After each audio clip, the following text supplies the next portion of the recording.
A number of years ago when I was on one of my long jogs, I had my new Walkman radio on.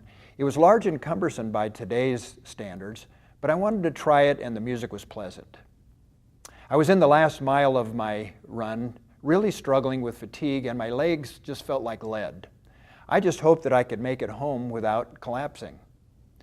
Just then, the theme song to the movie Chariots of Fire came on. As I continued to run, it's hard to believe, but something magical occurred. I had a renewed energy that coursed through my body. Strength exploded into my legs. The pain and fatigue that I was experiencing virtually disappeared. I literally sprinted home on winged feet. Now, what had happened? Where had this miraculous second wind come from? Is it something I could purchase in the store? Well, what I realized is it was the music. Music is not just a pleasant time-passing experience. There's real power in it. Whether it's part of a movie or on its own, music can conjure up feelings that are spiritual or humorous, soothing or mysterious, and even frightful. And as I had experienced, it could even increase my athletic performance. There's a huge number of studies and research now that indicate the impact of music and how it works. So let's first of all talk about how music influences our lives. The latest research and studies show that there's 5 major categories of benefits. Number 1, it decreases our stress, it boosts our immune system, it manages pain, it increases our exercise, and can alter our moods. Let's talk about stress first. There's a university study from Taiwan that found that participants who listened to calming music felt not only much calmer, but clinically they showed evidence of decreased cortisol levels in their blood, lower blood pressure, and a slower heart rate. Certain types of music can create relaxation and even sleep as effective as taking a Valium, all without any side effects.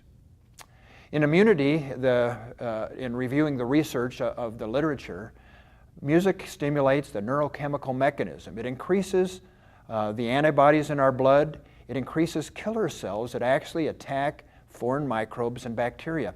Is it possible that listening to Adele or Michael Bublé is as important to our health as our physician?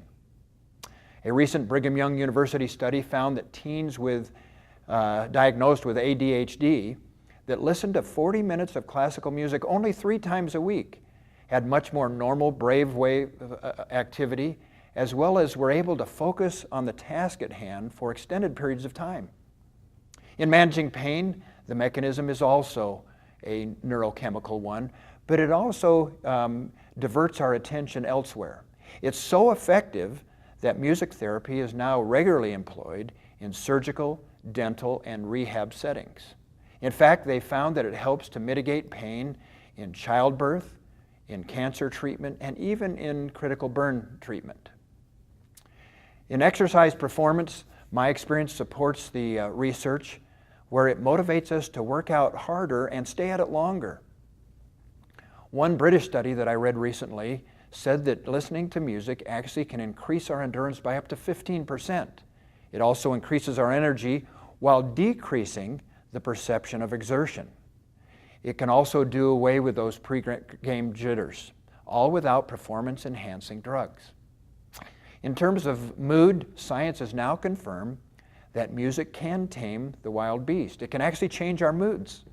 It has power to stir our emotion and spark our memories. Who has not had the experience of deep patriotic feelings, or having their funny bone tickled, or gotten their romance on, all triggered by music? Generally, the faster and more upbeat, the more it gives to alertness and helps us with our exercising, whereas slower and softer music helps us to relax and de-stress. Individual experience and preference will dictate whether you are prone to country or rap or classical music. Now, what I want you to know is that there's real science behind bugles, drummers, and bagpipes marching soldiers into battle, and harp-playing angels, and certainly our mother singing us a lullaby when it was time to go to sleep.